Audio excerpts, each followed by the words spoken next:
Jason Chandler sat on the couch looking at his phone. Not long ago, he received a disturbing call from Karen, his wife of nearly 10 years. Earlier that day, she told him she and her lover had just boarded a flight to Honolulu. He knew they planned to spend the week there, even though she told him something different. It was just the latest in a long line of lies and bad decisions on her part. He wondered to himself how he could have been so stupid and blind. For nearly 10 years, he had given everything to build a life with Karen. But that was all gone now. He took another sip of his coffee and sat back in his chair, closing his eyes. He thought about the last decade. He met Karen in college 13 years ago. They were both working for a business degree and were part of the same study group. That led to them dating. Eventually, they fell in love and married after graduation. He went to work for his father, who owned a chain of successful tire stores across the state. He had always worked for his dad, spending his summers in one of the many stores his father owned.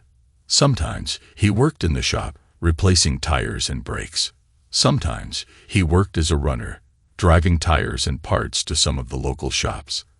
As a result, he learned a lot about the business. After college, his father talked him into working for him at the corporate headquarters in the accounting department. Over the years, Jason proved himself to be more than capable of handling whatever needed to be done, and was now in charge of the accounting department, working directly for Mike Allen, the CFO, who was set to retire in a couple of years. Jason knew that it was his father's dream to hand the company over to him when he retired, and he knew that when Mike retired, he would be promoted to take over his position. Karen, meanwhile, had taken a job as a realtor. After they married, she went to school and got her license to sell real estate. She was darn good at her job and made pretty good money, even during leaner years when the market wasn't doing very well. They had a good life, or so he thought. They scrimped and saved and were able to buy a nice house in the suburbs. They each drove a nice, fairly new car, and to all outside appearances, had a secure marriage. They didn't have any children, something which bothered him more than her. Right now, he thought that was something of a blessing in disguise. Early on, Karen said there was something wrong with her tubes, so she had them tied. He consoled her and suggested they look into adoption, but Karen dismissed the idea. Eventually, he accepted the notion that they would never have any children. But several things happened over the last year that made him think something was going on, something that would forever change his relationship with Karen. For starters, Karen began spending more time with the girls than ever before. He never begrudged her some time out as he knew how stressful her job was. But the every 2-week happy hour that only lasted until 7 p.m. became a 2 or 3 night a week event, and depending on the day of the week, she might not get home until midnight or later. Jason wasn't happy about it and expressed his displeasure, but she waved him off, saying she was under a lot of stress at work and deserved time to blow off some steam. "So what are you doing until midnight?" he asked her one night when she got home, her hair disheveled and her clothes smelling like cigarette smoke. "Oh, had a few drinks. Sometimes we might dance if the mood hits us." "Look, Jace, it's none of your concern. I'm a big girl and I don't need you telling me what to do. So lay off, okay?" Jason looked at her, shocked. She had never spoken to him like this before. She saw the look on his face and softened up.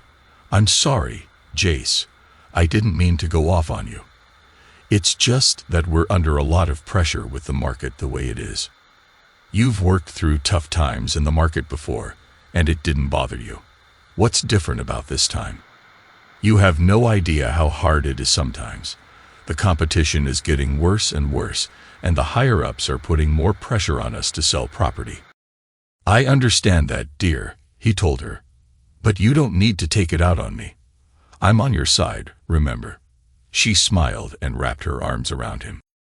"You're right, dear. Please accept my apology." "All right, I accept, but please take a shower or something.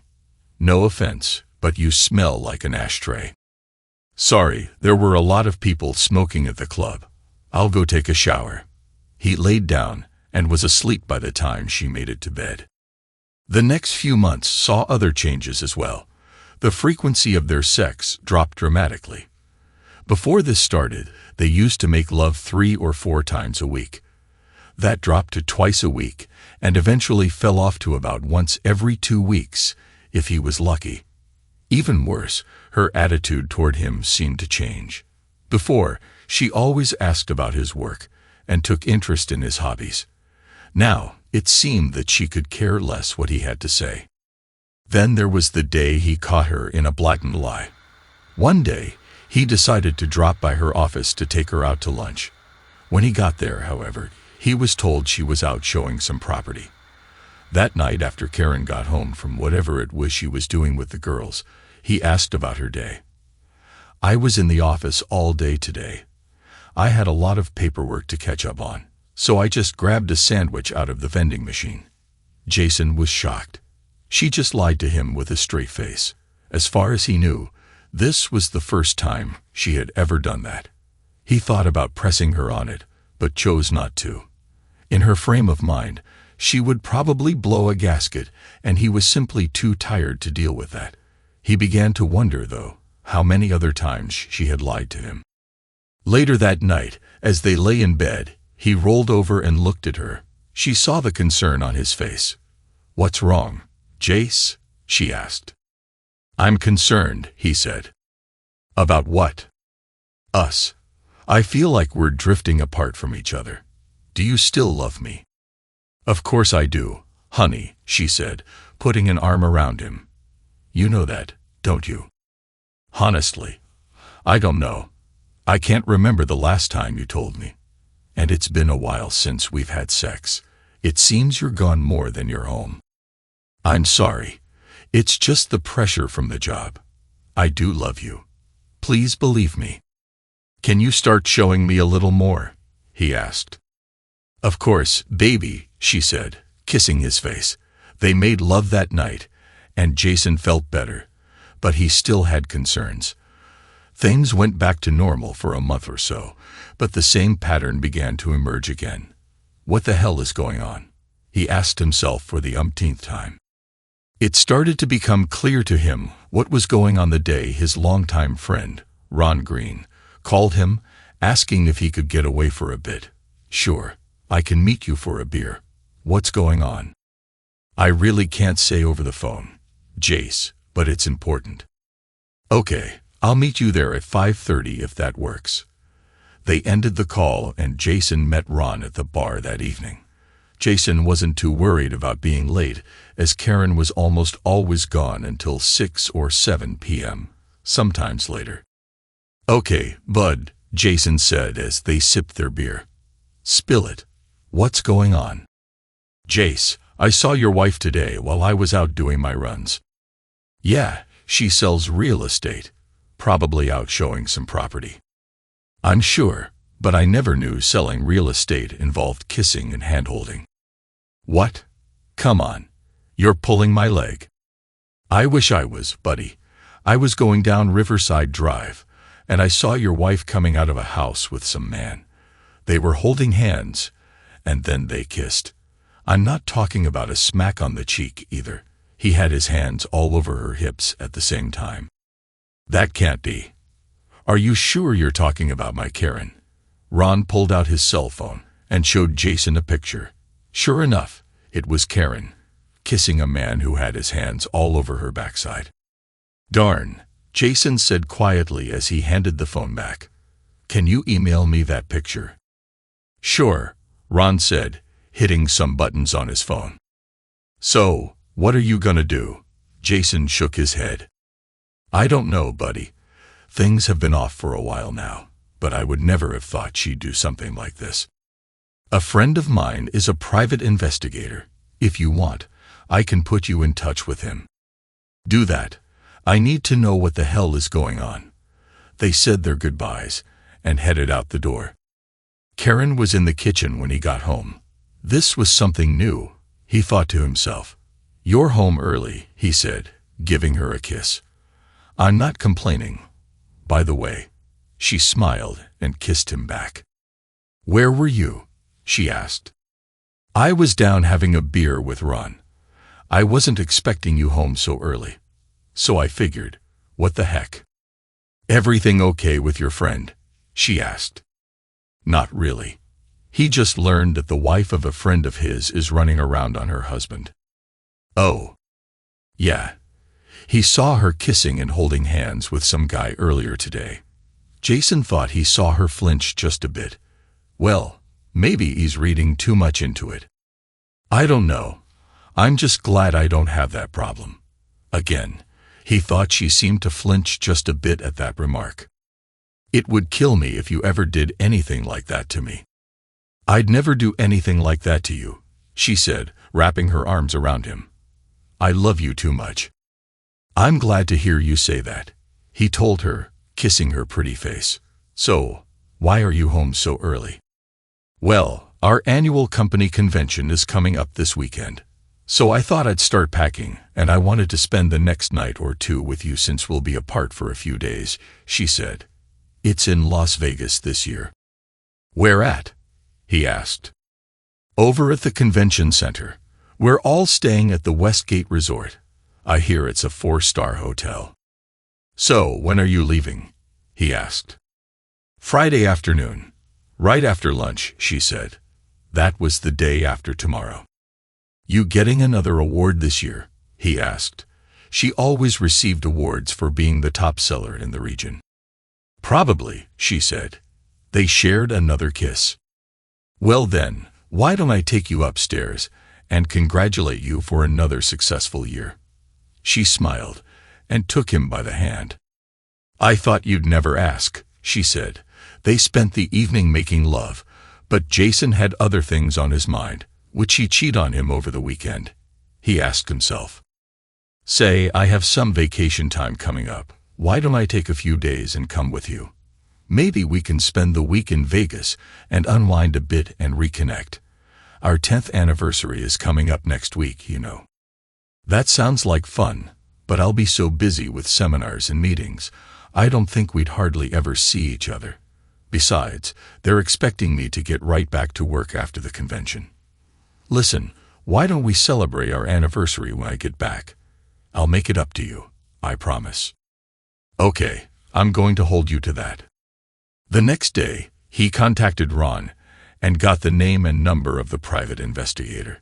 He arranged a meeting for that day and drove over before lunch.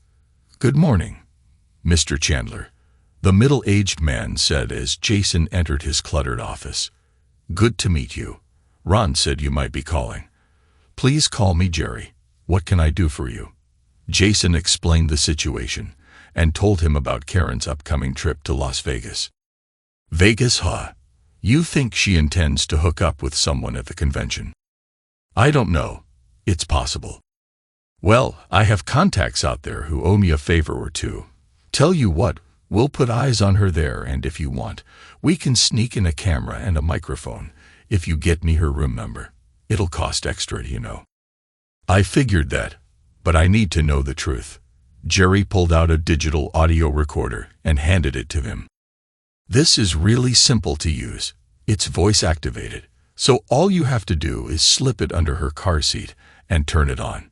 You can retrieve it later after she's left. I'm assuming she'll be leaving her car at the airport. She usually does, Jason said. Good, don't worry. We've got it all covered. If she is messing around, we'll find out. By the way, here's my private number in case you hear anything. Call me anytime. Thanks, Jason said, writing a check from his personal account instead of the joint account. Both he and Karen had their own personal accounts, separate from the joint checking account, which was used to pay the bills. They had each agreed on this years ago, promising to deposit no more than 10% of their net earnings. Until now, Jason had used his for clothes, incidentals, and presents for Karen. He had been saving for a cruise, but was now using it for something else. That night, Karen finished packing for her trip. Jason offered to carry her bags to the car, an offer she gladly accepted. That would be such a big help, she said, giving him a kiss. He carried the bags to her car, placing them in the trunk. He couldn't help but notice how much she packed. It was certainly more than enough for a weekend. As he put her overnight bag in the trunk, he couldn't resist the urge to see what she had taken. So he opened the case. He spotted the container holding her birth control pills right off the bat. Only 10 were left in the container. What the heck? He asked himself. Why does she have birth control pills? Didn't she say she had her tubes tied? Or was that another lie? He glanced at the clothes she packed. Some of what she packed seemed appropriate for a business meeting, but much of it appeared to be club wear, tiny dresses he had never seen before and frilly underwear. He also noticed a couple of very skimpy bikinis, one of which appeared to be an open sling micro bikini, something he had only seen on the internet. What the heck kind of meeting is this? He asked himself. He pulled out his phone and took pictures. Opening her car door, he slipped the audio recorder under her seat and made sure it was turned on. Then he closed the car doors and made sure everything was locked up.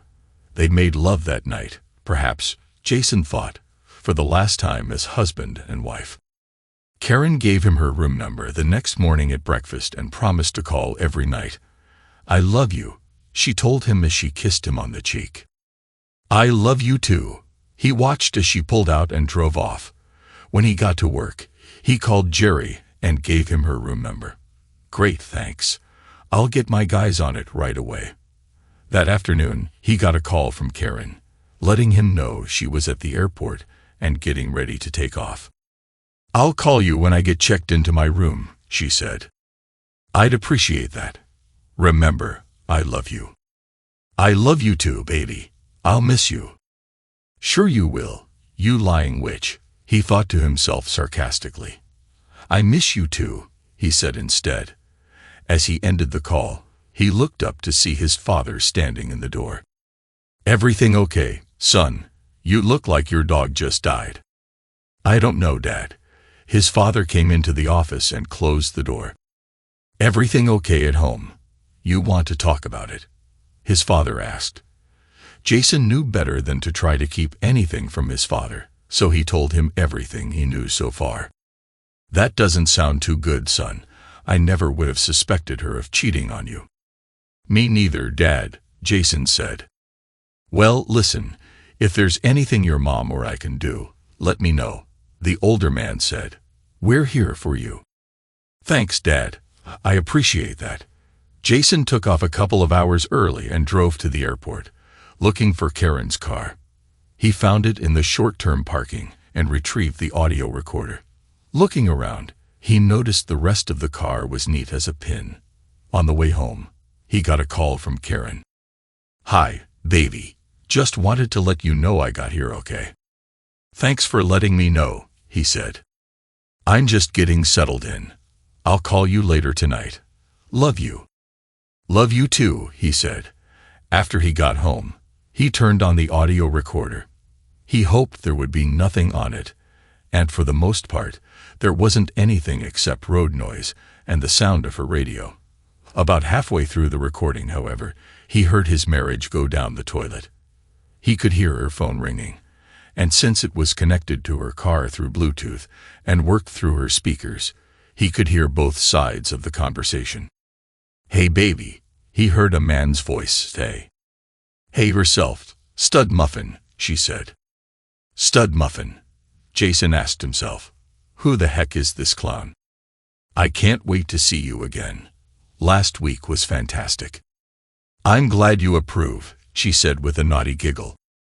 "Are we set for next week?" "Next week?" Jason asked himself, shocked. "Got it all taken care of. Did you tell your husband?" "Not yet. Don't worry, sweetie. I've got it all under control." "He doesn't suspect anything, does he?" the man asked. "Not a thing. He's clueless as ever." "I hope you're right," he said. "I told you, don't worry. He'll believe whatever I tell him." "Good," the man said. "Listen, I'm about ready to pull into the airport. I'll see you at the hotel tonight, okay?" "I can't wait. Bye, lover." "Bye-bye," she said, ending the call. Jason stared at the recorder, not believing what he had just heard. He played it again, just to make sure he wasn't taking anything out of context. Not only was she cheating on him, but she had something planned for next week, the week of their 10th anniversary, and it didn't include him. Darn, darn, darn, he thought to himself. How long has this crap been going on? And who the heck was this pig she was screwing? He grabbed a beer from the refrigerator and sat at his desk, thinking over the last few months. Had he really been so clueless that he missed all the signs? He started wondering what else she might be hiding. Up until now, he had always respected her privacy and stayed out of her personal things, but that was now off the table. He knew she kept her home desk locked, but he also knew where she kept the key. He went to their bedroom and opened a small drawer in her jewelry box. Sure enough, there was the key to her desk, on a ring with a couple of other keys. He grabbed the ring and went into the bedroom they set up as her office. He opened the desk and started looking through her files. Ordinarily, he would never have done this, but he felt that she no longer deserved any consideration after her betrayal of their marriage vows. What he found shocked him to the core. It seemed that Karen had been lying to him throughout their entire marriage. He pulled out a folder she used for her banking records and was shocked to see how much she had socked away out of her pay. He knew how much she deposited in their joint account and was shocked to see that she had deposited much more than the agreed-upon 10% into her private account, which now had over $250,000. Looking through her purchases over the last few months, he saw that she had purchased a very expensive man's Rolex watch along with other gifts, no doubt for her lover, since she had never given him anything that extravagant. She had also purchased a lot of expensive clothing online, including some racy stuff from Victoria's Secret. Of course, he hadn't seen any of this, but there was more, much more.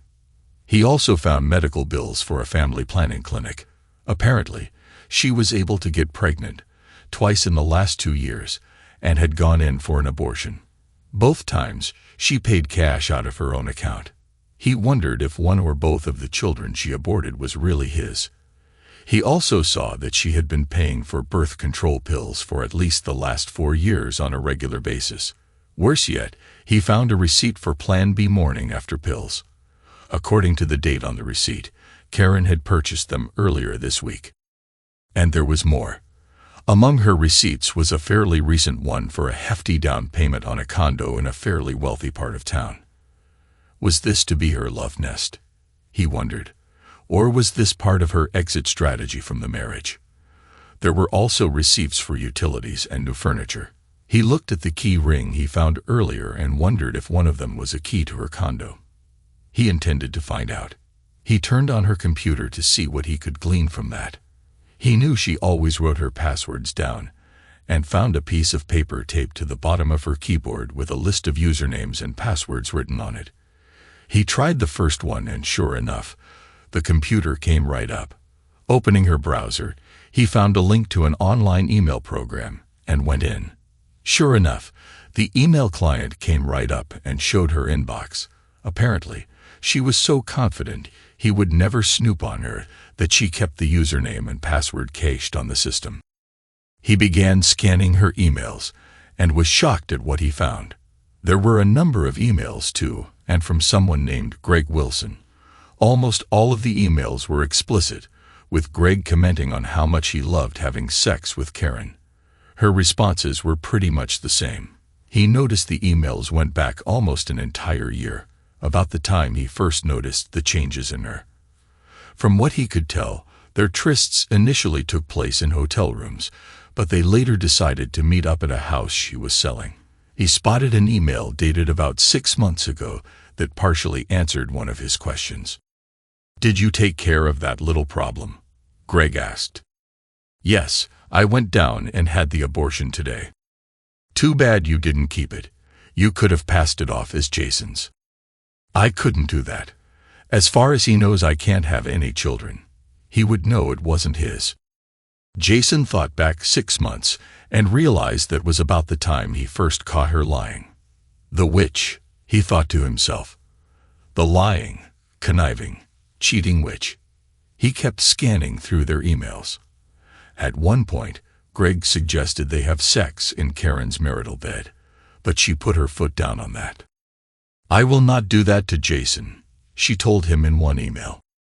"Come on. The stupid cuck has no idea what's going on." "No," she wrote back. "I'm not going to do that. What if you had a place of your own? You could pay cash on a nice condo with the commissions you make, and your husband would never know the difference. You may be onto something there. I do have my own account, and Jason never asks about it. Let me see what's available." That was 3 months ago. The receipt for the down payment was dated just over a month ago. "I got a condo," she told him in an email. "I just made the down payment, and I have new furniture coming in about a week. Jason doesn't know anything about it." "Excellent. We'll have to christen every room in the place." Jason sat back, shocked at this revelation. He continued looking through the emails. "So, why do you stay with your husband? Why not just leave him and move into the condo?" "Believe it or not, I still have feelings for him. He may be a stodgy accountant for a chain of tire stores, but I like him, and he's good to me. I only got the condo so we have a place to hook up without having to risk being seen at a hotel. Besides, you're still married. Listen, babe, say the word and I'll dump Christy in a heartbeat. She's a royal pain in the bum anyway." "We'll see what happens after the conference," she wrote back. After the conference? What's happening after the conference? He asked himself. Jason began printing her emails and copying the receipts he found when the phone rang. Karen's number came up on the display. "Hello," he said, answering the call. "It's me, babe. Are you all right? You sound out of sorts." "I've got a splitting headache," he said, not wanting to let her know he was onto her. "Well, I just wanted to let you know I'm settling down for the night. You take something for that headache and get some rest. I love you and I miss you," she said. "Yeah, me too, goodbye." He ended the call, wondering if she noticed that he didn't specifically say he loved her or missed her. Truth is, he was close to punching a hole in the wall. He decided to find out who this Greg character was, so he began looking on the website for the company Karen worked for. Sure enough, he found him. Greg Wilson, the site said, is the regional manager for the real estate company Karen works for. In other words, she was screwing her boss. He printed the page out and put it with his stack of stuff. Unable to rest, he decided to see if he could get into her condo. He verified the address but wondered if she had a security system set up. He looked through her paperwork and found a series of numbers on the paperwork next to the word alarm. Of course, she would write it down. He thought to himself, she writes everything down. He closed down her computer and headed out, stopping in the garage to grab a pair of latex gloves. He didn't want to leave any evidence that he had been there. He found the complex easily and parked in her allotted spot. Walking to the door, he put the gloves on and tried one of the keys on the ring he found in her jewelry box. Sure enough, the door opened and he walked in. He saw the alarm system console on the wall next to the door and entered the code he found in her paperwork, then verified the alarm was off. After turning on some lights, he looked around the condo and was impressed with Karen's choice of furnishings. She always had good taste, he thought. Too bad she wasn't as loyal as she was color coordinated. Of course, there were no pictures that included him. He hadn't really expected any anyway. This was, after all, her love nest, her escape from their marriage. Walking into the kitchen, he noticed she even had a few dishes and some silverware. There wasn't much in the refrigerator, and the pantry seemed just as deserted. He was somewhat surprised to see the place was fully furnished, complete with tasteful portraits of flowers. There was even a large flat-screen television mounted to the wall. He walked into the master bedroom and noted that too was fully furnished, complete with long, lacy curtains over the windows that fell to the floor. She loved lacy curtains and had put them all over their house. Looking down, he couldn't help but notice they hung directly over an electric baseboard heater. He shook his head, wondering if Karen even considered the potential fire hazard. Opening the dresser drawers, he found some lingerie that he had never seen before along with men's underwear he suspected belonged to Greg. He also found an assortment of sex toys. He pulled out his phone and took pictures. He also found a card addressed to Karen in her nightstand drawer. He opened it and saw it was from Greg. Just wanted to say thanks for the watch. Can't wait for your housewarming. It was signed, Love, Greg. He felt like ripping Greg's arm off at the socket and beating his cheating wife with it. He found even more clothes, both men's and women's, on hangers inside the walk-in closet. Inside the master bathroom, he couldn't help but spot the 2 toothbrushes hanging over the sink and the his and hers towels on the rack next to the shower. He pulled out his phone and took more pictures. The second bedroom only contained a small desk and a chair. A network cable laid on the desk, suggesting she used that for her laptop. A few pieces of mail, addressed to her, lay on the table. All of them were from utility companies. He took a picture of those, making sure her name and address could be clearly read in the photos. The windows here were also covered with long, lacy curtains that fell to the floor. As in the master bedroom, they, too, fell right in front of an electric baseboard heater. Looking around, he noticed a few other things that could be considered fire or safety hazards. For example, there were no smoke detectors in the bedrooms, and the one mounted in the kitchen ceiling looked very old. He wondered if it even had a battery in it. Making sure everything was just as it was when he entered, he turned off all the lights, reactivated the security system, and left, making sure the door was locked. He went back to his car and headed home, considering his options. Divorce was a no-brainer in his mind. Even if she got rid of the condo and called it quits with her lover, he could never trust her again. He also knew that men often got the short end of the stick, financially speaking. He knew from her financial records that she made considerably more than he did, so he hoped that would be enough to avoid alimony. He decided to wait until he spoke with an attorney before taking any action. He also hoped the fact that she already purchased a condo in her name only would mean he wouldn't have to give her the house or sell it and give her half the proceeds. In his mind, she abandoned him when she bought the condo without telling him. They didn't have any children, so child support and custody weren't an issue. But he wanted the 2 cheaters to pay for what they had done. Violence was out of the question, as he had no desire to go to jail. After he got home, he looked in the phone book and found a listing for Gregory Wilson. He hoped it was the right Greg Wilson and dialed the number. "Wilson Residence," said a female voice. "Is this Mrs. Wilson?" he asked. "Yes, it is. To whom am I speaking?" "My name is Jason Chandler. Is your husband the regional manager for Acme Real Estate?" Jason asked. "Yes, he is, but he's gone to a conference this weekend, and he'll be out next week visiting other offices. You'll have to call the regional office and leave a message for him there." "Actually, Mrs. Wilson, you're the one I'd like to speak with," Jason said. "Oh," she asked. "Yes, ma'am. I hate to tell you this, but my wife is having an affair with your husband." "Are you sure about this?" she asked. "Yes, I am, and I can prove it." "You have ironclad proof of this?" she asked. "I can even show you where they get together if you want." He could hear her sigh over the phone. "Is tomorrow okay?" she asked. "Sure. What time works best for you?" "Make it about 1 o'clock in the afternoon," she said. He gave her the address and directions to Karen's condo.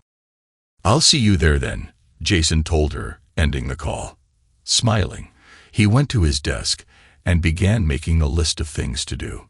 First thing, he decided, would be to change the locks on the doors.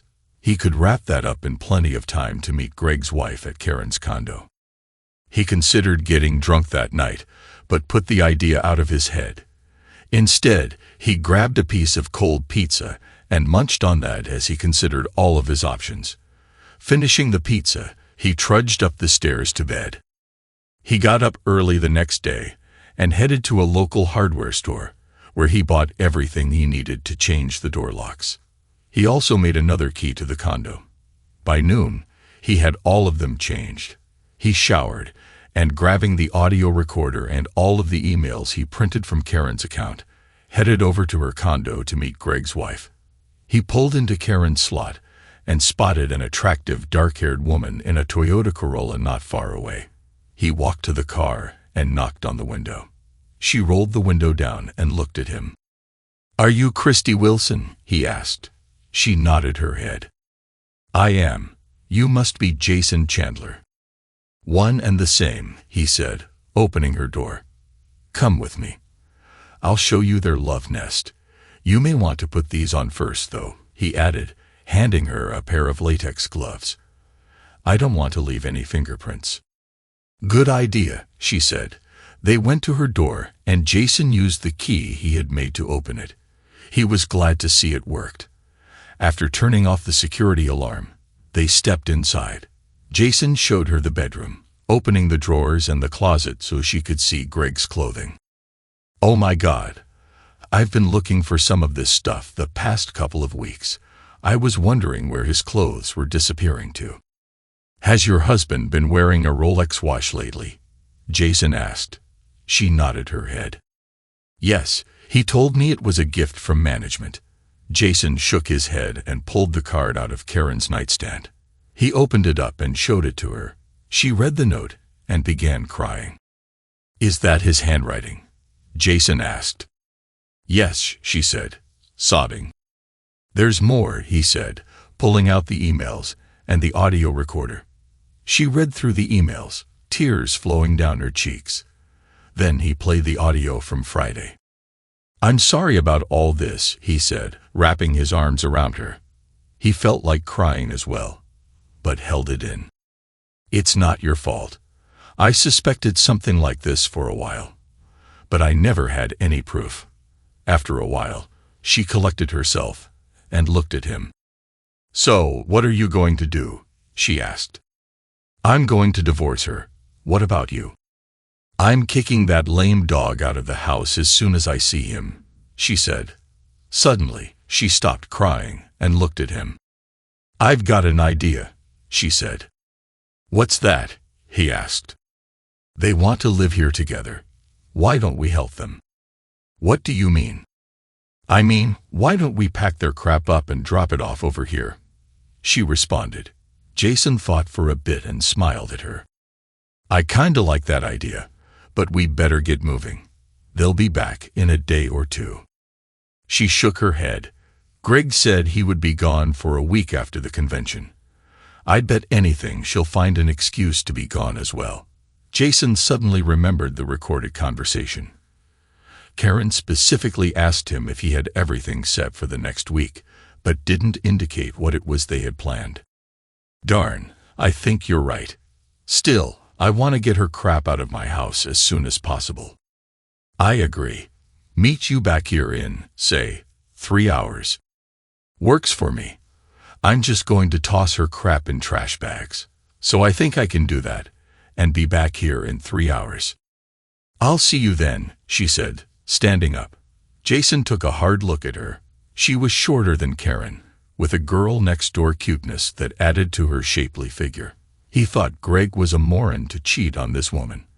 They left the condo and arrived about 3 hours later, their cars crammed with bags full of their respective spouses' belongings. They carried the bags into the condo and tossed them into the nearly empty second bedroom, not caring if anything broke. They knew the two cheaters would have to spend hours sorting through everything.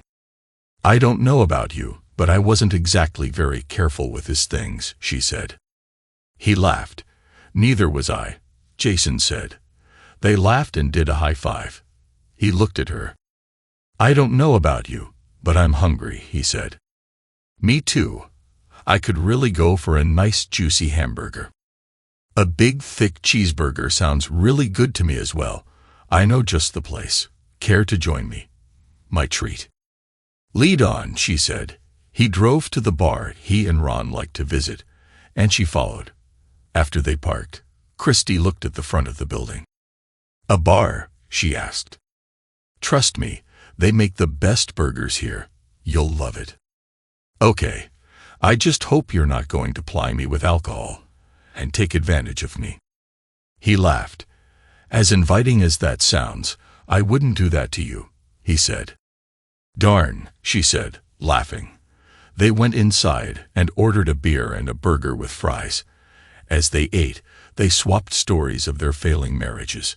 Her story was somewhat similar to his. She met him in college, and they married shortly thereafter, except she wanted children, and he didn't. He started working for Acme Real Estate, and she got a job doing accounts receivable for a home improvement company. "Are you a CPA?" he asked. She shook her head. "No, I never went quite that far, but I was hoping to do so someday," she said. He told her about his background and job. "We're always on the lookout for a good person. Maybe if you can get me a resume, we can help each other out." "I just may do that, Mr. Chandler," she said, taking a bite of her burger. Just then, his phone buzzed. He saw the number was Karen's phone, so he answered.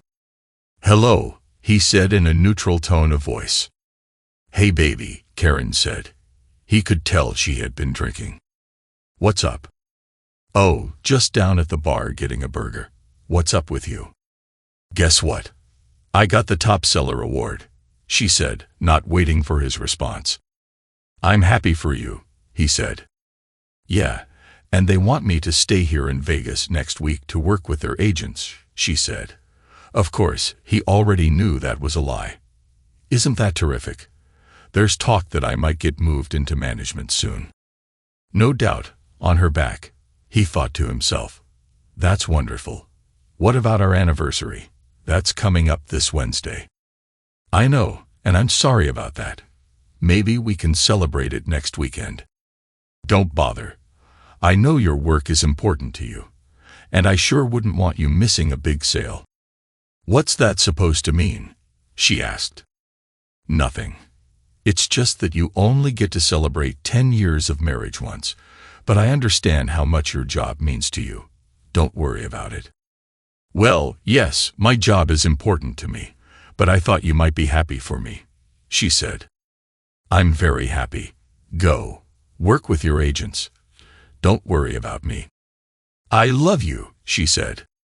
"Okay. Me too. Bye." With that, he ended the call and looked at Christy. "Well, there it is," he told her. She shook her head. "She's actually choosing Greg over your anniversary," Christy said, placing her hand on his. He almost broke down crying. Here was someone he barely met more concerned about him than his own wife. "What a witch. I'm sorry." "Thanks," he said, trying to smile. He pulled out Jerry's card and called his private number. "Jerry," he said when the older man answered. "Jason Chandler here. I just heard from Karen, and she tells me she's going to be in Vegas for another week." "And I take it you don't believe her?" Jerry asked. "Not for a minute," Jason said. "Well, I was just working on your report, but I can have my guys watch them and see what they do," he said. "We can go from there. I heard the conference wrapped up a couple of hours ago, and they're now in full party mode. Most everyone is going home tomorrow. By the way, your wife and her lover spent the night together last night. I've got some video I think you might be interested in. I'll email it to you if you want. It'll all be in my report." "That would be great, Jerry. Thanks." He ended the call and looked at Christy. "Well, we'll find out tomorrow what's really going on. The two lovebirds spent the night together. My PI is going to email me some video. Are you interested in looking at it with me?" "Not really, but I feel like I should." He nodded his head in understanding. "Well, let's head over to my house then," he said, standing up. After Jason paid for the meal, they left the bar and headed for his house. By the time they got there and settled into his office, the video had arrived in his email. "Want something to drink before we watch this?" he asked. "Sure, Coke if you have it." "One Coke coming right up," he said, going into the kitchen. He came back with 2 cold Cokes and handed one to her. He fired up the video, and they watched as Karen and Greg undressed each other and engaged in various forms of sex. Both Christy and Jason fought back tears as they watched their spouses screwing each other. Even more devastating was the pillow talk afterward. "What do you think our spouses are doing right now?" Karen asked. "Well, if I know Christy, she's probably watching one of her boring movies, or maybe reading one of her stupid books." "Yeah, I know what you mean. I imagine Jason is probably playing with another one of his stupid spreadsheets or looking over the stock reports." Greg chuckled at that. "You'd think he was saving the world or something. Christ, his father's company sells tires. For crying out loud. What's so darned important about that?" "So, have you figured out what you're going to tell Dipshit after the awards banquet tomorrow?" Greg asked. "Yeah, I'll just tell him I've been asked to stay in Vegas for a week to shadow the reps here. He'll believe that. Heck, he'll believe anything I tell them. I could say the moon is made of green cheese, and he'd go along with it. And by the time he figures it out, we'll be on the beach in Hawaii. I can't wait to see you in that new sling bikini you got." Christy went berserk. "Hawaii. That pig is taking some witch off to Hawaii. I'll rip his balls off." She looked at Jason. "Sorry for calling your wife a witch." "Don't be. I would have called her worse." They turned back to the video. "So, what about your anniversary? Are you just going to blow it off?" "Hawaii sounds much more fun to me than a night at a steakhouse. I'll promise to make it up to him. Maybe I will. Maybe I won't." Greg looked at her. "You're cold, you know that?" he asked. She shrugged her shoulders. "It's only our 10th anniversary. There'll be more. Who cares about that? I need you and me right now." With that, they started screwing again, prompting Jason to stop the video. "I've seen enough. How about you?" Christy nodded her head, tears running down her cheeks. "More than enough," she said. "I'll be making an appointment Monday to see an attorney about a divorce. You want to join me?" "Would you mind?" she asked quietly. "Not at all," he told her. Christy broke down, sobbing. Jason held her in his arms and let her cry on his shoulder. He felt like crying as well, but decided to hold it in. He comforted her as much as he could while battling his own emotions. "Would you mind if I stayed here with you tonight? No sex. I just want to be held." "Of course you can stay. Stay the week if you want." "Thanks. I can't believe I gave that jerk all those years. All that time, I fell for his crap." "I know exactly what you mean." He led her upstairs to the master bedroom and found an old t-shirt that looked long enough for her to wear to bed. She took it and went into the bathroom to change. He changed into a pair of pajamas as he waited for her to return and climbed into bed. She came out of the bathroom in the long t-shirt, and he almost gasped when he saw her. He always thought Karen's legs looked good, but Christy's were the shapeliest he had ever seen. She smiled as she climbed under the covers. "What's the matter? Haven't you ever seen a woman's legs before?" "None that look as good as yours," Jason said. "Flattery will get you everywhere, sir," she teased. He wrapped an arm around her and held her close, taking in her scent. She put an arm over his chest and snuggled close to him. "You know you're the only woman besides my wife I've ever been in bed with in over 10 years, he asked. "And you're the only man I've been with besides my husband," she said. They looked into each other's faces for what seemed like an eternity. Then Christy leaned over and gave Jason a soft, sensual kiss on the lips. He responded, kissing her back with more passion than he knew was possible. He realized what could happen and backed off. He didn't want to do to Karen what she was doing to him. Apparently, Christy felt the same way and put her head on his shoulders, not saying a word. They fell asleep that way and woke up the next morning spooming each other. "Good morning, sleepyhead. You don't need to move on my account," she added as he got up to use the bathroom. "Good morning, beautiful. I'll be right back." He went into the bathroom. By the time he came out, Christy had helped herself to the kitchen and was making them each a helping of bacon and eggs. Looking at the clock on the wall, he saw it was 8:30 a.m. his attention turned back to Christy. He loved watching her cook wearing his old t-shirt and was reminded for a moment of happier times when Karen made breakfast for them every morning. "Darn, that smells good," he said. "I hope you don't mind me helping myself to your kitchen," she said. "Not at all. I can't remember the last time someone made me breakfast." "Karen never cooked for you?" she asked. "At first she did, but she quit making breakfast a long time ago, said it took up too much time, and she had to make herself presentable for her clients." "Which," Christy muttered.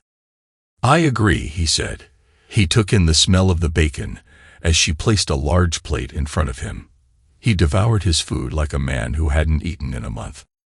"Darn, that was good. You cook like this every morning?" "Whenever I can," she said. Jason's phone buzzed. Looking at the screen, he saw Jerry's name and number, so he answered. "Good morning, Jerry. Working on Sundays now." Jerry laughed. "More often than I care to. I just wanted to let you know that your wife and her lover boarded their flight in Las Vegas just before 6 o'clock this morning. They had a 40-minute layover at LAX, and the plane took off from there about an hour ago. They'll be landing in Honolulu in about 5 hours or so. I have the flight information if you want it." "I do," Jason said. "They're on American Airlines Flight 31. I have someone in Honolulu ready to pick up their trail when they get there." "Thanks, Jerry," Jason said, writing down the information. He ended the call and looked back at Christy. "Well," he said, "it's on. They're on their way to Hawaii." Karen sat back in her seat after the plane took off. Glancing out the window, she watched as the plane headed out over the Pacific Ocean. "This is it," she thought to herself. Looking to her left, she saw Greg was already sound asleep in the seat next to hers. She closed her eyes for a moment and thought about the last 10 years. For a moment, she felt a pang of guilt at what she was doing to her husband, who foolishly trusted her. Deep down, she knew that this was just the latest in a series of bad decisions on her part. But, she rationalized, she owed this to herself. Eventually, she thought, this will end with Jason none the wiser. Her marriage would go on, and they would ultimately retire and grow old together.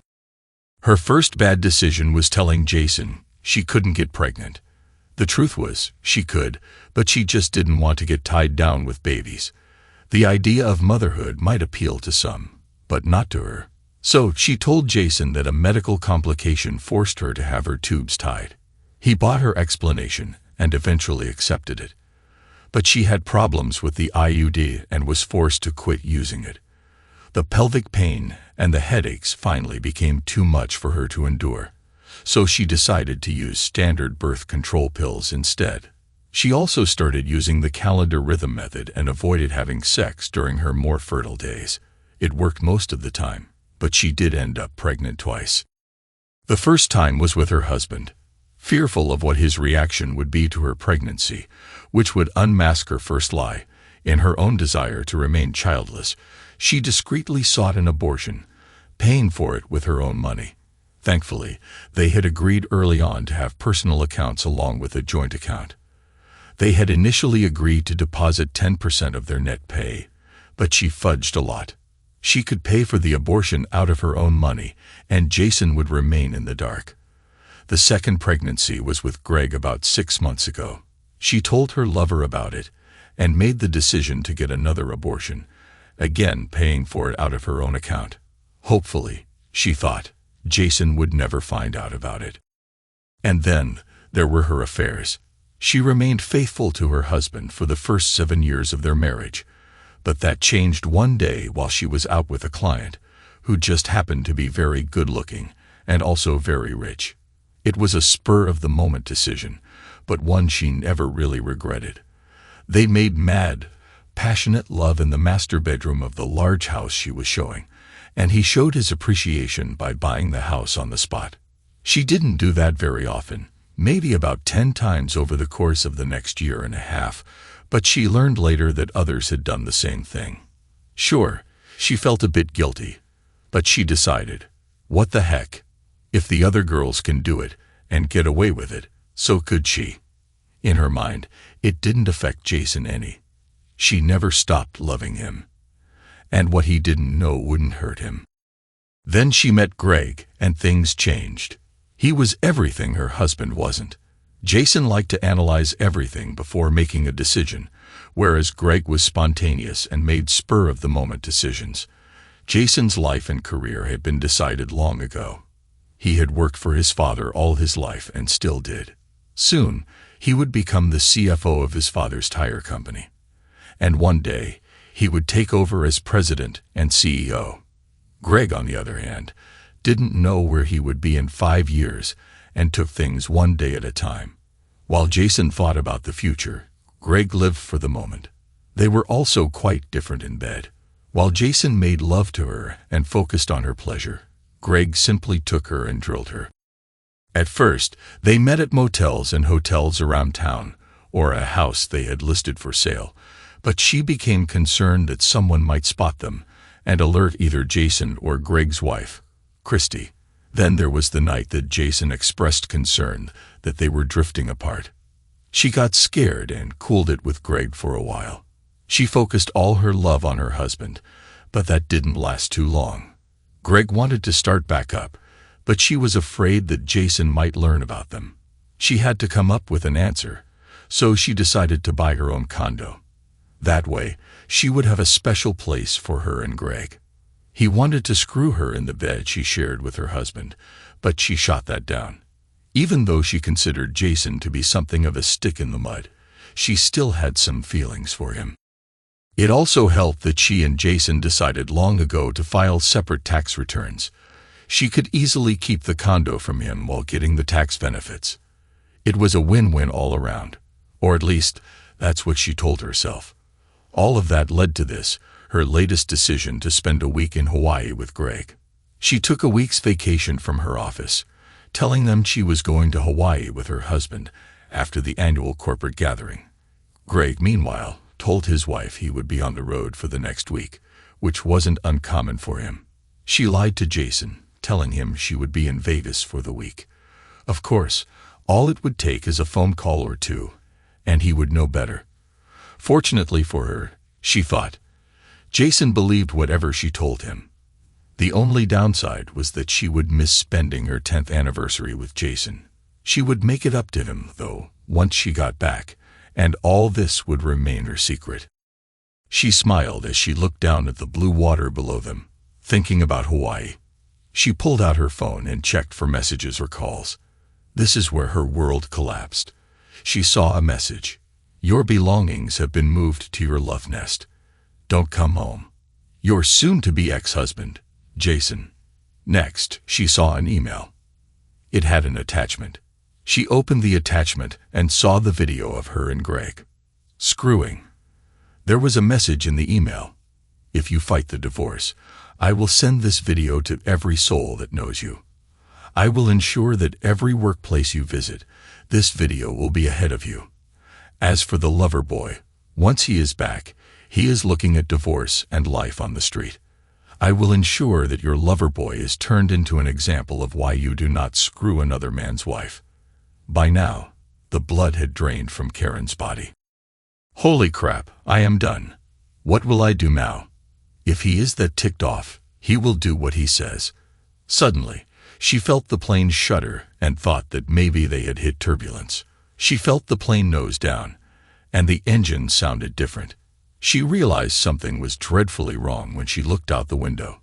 Suddenly, there was a flurry of activity in the cabin, and she could feel the G-forces start to push her into her seat. Looking outside, she could tell they were going down. Fast. Oh my God, she thought to herself. This is it. We're going to crash. I'm going to die. Oxygen masks suddenly fell down, and she could hear other passengers, including Greg, screaming as the flight attendants tried to prepare them for the inevitable. She looked at her phone, and with tears smearing her face, made one last decision. Jason and Christy had finished breakfast and put the last of the dishes away. They sat back down at the table and discussed plans for dealing with their wayward spouses. Jason was impressed with Christy's ability to analyze a problem. Right now, he felt closer to her than he had to Karen for months. He had just returned to the table with a second cup of coffee for them when his phone buzzed. He saw Karen's name and number, so he put it on speaker. "Hello, which?" he asked. "Jace," he heard Karen cry out. It was hard to hear as there was a lot of background noise, and they heard other people screaming. "Yes, Karen. What's going on?" he asked. "No time. Plane going down. So sorry. Forgive me," they heard before the call suddenly ended. Jason and Christy looked at each other, shocked. He tried calling Karen back, but it went straight to voicemail. He looked at Christy. "Try calling Greg," he told her. She ran into the front room and grabbed her phone from her purse. As he watched, she tried calling but shook her head. "It went straight to voicemail," she said. He went into his home office and fired up his computer. After it came up, he did a search and found a contact number for the airline. He called and got the runaround, but was finally able to talk to someone who confirmed they were investigating reports the plane had gone down. He left his name and number, along with Karen's and Greg's information, and was told someone would contact him. He also left Christy's information so they could contact her. He did a quick Google search, but nothing showed up. He figured it would take at least an hour before any news showed up. They went into the front room and turned on the television, wondering if anything had been reported. Jason went from channel to channel, but nothing was being reported. He looked at his phone and thought about the events leading up to this moment. Finally, one of the news networks reported that an American Airlines flight to Honolulu had crashed in the Pacific, but there were no details. "Oh God," Christy said, her hand over her mouth. Jason held her and silently prayed that Karen was still alive. He hated what she did to their marriage, but he didn't want her dead. An hour later, his phone rang. He turned down the television and answered. "Mr. Chandler?" a woman asked. "This is he said. "I just wanted to reach out and confirm that your wife's flight has crashed," she said. "I don't have any more information for you at this time, but we'll contact you just as soon as we have more information." "Thank you," Jason said, ending the call. He and Christy shared a hug and shed a few tears. A few minutes later, Christy's phone rang, and she was given the same information. Sometime later, his father called. This was not unusual, as his parents often reached out to him whenever they heard something like this on the news. "Hey Jace," his father said. "Hey Dad, how's things going?" he asked. "Just got back from church. Did you see the news about that crash?" his father asked.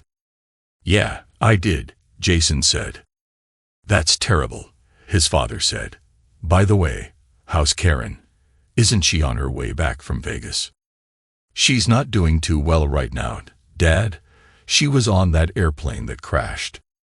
"What?" his father asked, shocked. "What was she doing going to Hawaii without you?" "She was with her boyfriend," Jason said. "Oh my God," the elder man said. "I'm so sorry to hear that, son. Listen, you take the week off and take care of things. I'll let Mike know. If there's anything we can do, just call, okay?" "Thanks, Dad," Jason said. He ended the call. His mind flooded with conflicting emotions. On one hand, he was sad that Karen was, in all likelihood, dead. On the other, he was angry with her for cheating. He was also angry at himself for not confronting her. Strangely enough, he wasn't upset about the fact that her death would mean no divorce. Then he had another thought. He would have to deal with all her final expenses, including the condo. Crap, he thought to himself. He looked at Christy and wondered how she would manage all this. What would she do? He had a thought and approached her. "Christy, why don't you sell your place and move in here with me?"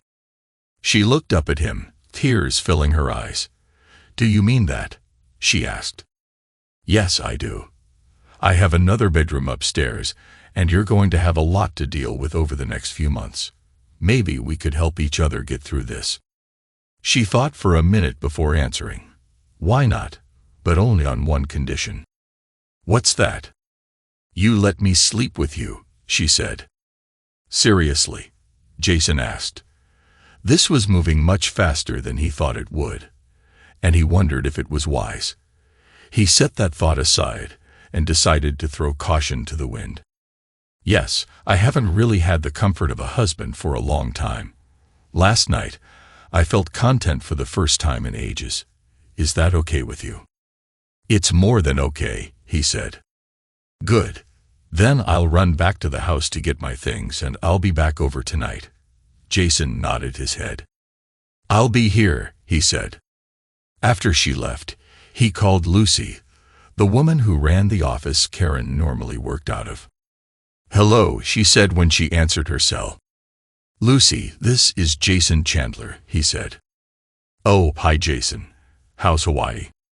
"I don't know. I hear it's nice this time of year." "Why?" "Well, Karen said the two of you were going there after the company meeting. I assumed you were on your way." "No, she was on her way to Hawaii, but not with me. She left with Greg." "What?" Lucy asked, shocked. "That's right, but she didn't make it. Neither did he. The plane they were on crashed into the Pacific Ocean earlier today. Maybe you saw it on the news." "Oh no. Do you know if she made it okay?" "I don't think either of them survived the crash," he said. "I'm so sorry. Please accept my condolences and thanks for letting me know. I'm not sure if you're aware of it, but the company has life insurance for all their employees. I'll get the paperwork started first thing in the morning, but I will need something from the airline. Can you get that to me?" "Yeah, I'll get what I can. I do have a question for you, though." "What's that?" Lucy asked. "Were you aware that Karen was having an affair with Greg?" he asked. "I suspected there was something going on. There were rumors, but nothing more. We usually don't gossip about things like that in the office." "I see. Well, that's all I have. I'll be in touch." "Thanks, and again, please accept my condolences." "I appreciate that," Jason said, ending the call. That night, as he and Christy watched television, a report came on about the crash. According to the report, the plane's final moments were captured by a crewman aboard a freightliner that was just a couple of miles from the crash site. The network aired the amateur video, which clearly showed the airplane rapidly falling, nose first. It looked like the craft literally pancaked as it hit the water. The report said the freighter changed course to see if they could recover any survivors. They pulled a number of bodies out of the water, but there were no survivors. They also recovered a lot of luggage, including Karen's and Greg's. Neither Karen's nor Greg's bodies were found. The next few months were hectic for both Jason and Christy. She moved in with Jason and sold her house. Jason had plenty to deal with, including Karen's condo. There was nothing in it he wanted, so he gave everything away to Goodwill, which was more than happy to take it. He finally sold the condo, getting back what Karen had originally paid for it. Both he and Christy received an insurance check for $500,000 from Acme Real Estate for the deaths of their respective spouses. Christy moved in with Jason, and they immediately began exorcising all traces of Karen. Pictures came down, knickknacks were pulled, and furniture, especially the bed, was replaced. Jason let family members take what they wanted. The rest, including the 2 cars, was either sold, burned, given to Goodwill, or tossed in the dump. Jason also had to jump through hoops to resolve Karen's bank accounts. After a couple of months and a mountain of paperwork, he walked away with a check for around $250,000. Lawyers pounced on both Jason and Christy, looking to capitalize on the crash. Further investigation revealed that the crew misunderstood warnings from the onboard computer and took the wrong actions. The craft fell at an estimated 12,000 feet per minute and hit the water at somewhere around 135 miles per hour, meaning that it took just over 3 minutes for the plane to smash into the ocean. Karen's last 3 minutes, some of which were on the phone to him, must have been hell, he thought. Her last act had been one of contrition, no doubt brought on by the realization that she was plummeting to her death and there was nothing anyone could do about it.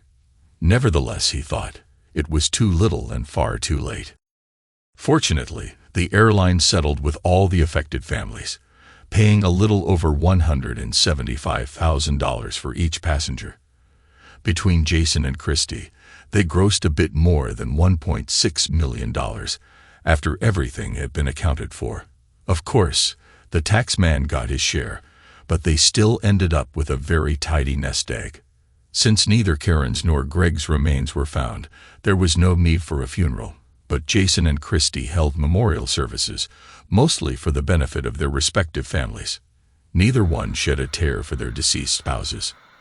They did discuss that Jason will not desecrate their symbolic graves, but a few weeks later Jason visited their graves.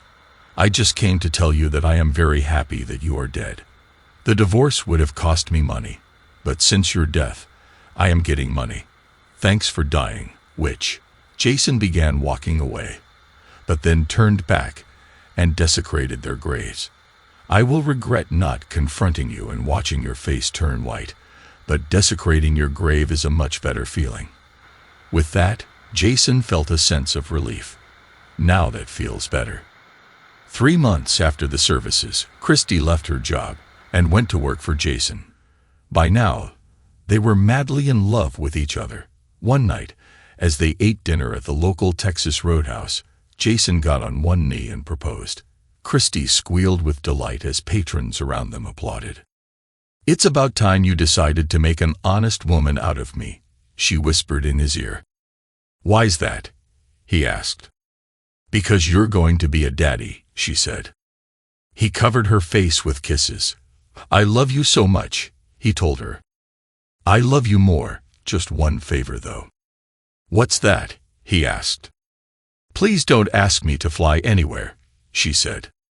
He laughed as he hugged her close. "No worries, my dear. If you ever fly, I'll be your wings." Thanks to everyone who took the time to listen to today's stories. If you enjoyed it, please consider liking and subscribing if you haven't already. Feel free to share your thoughts on the events in the comments below. Take care.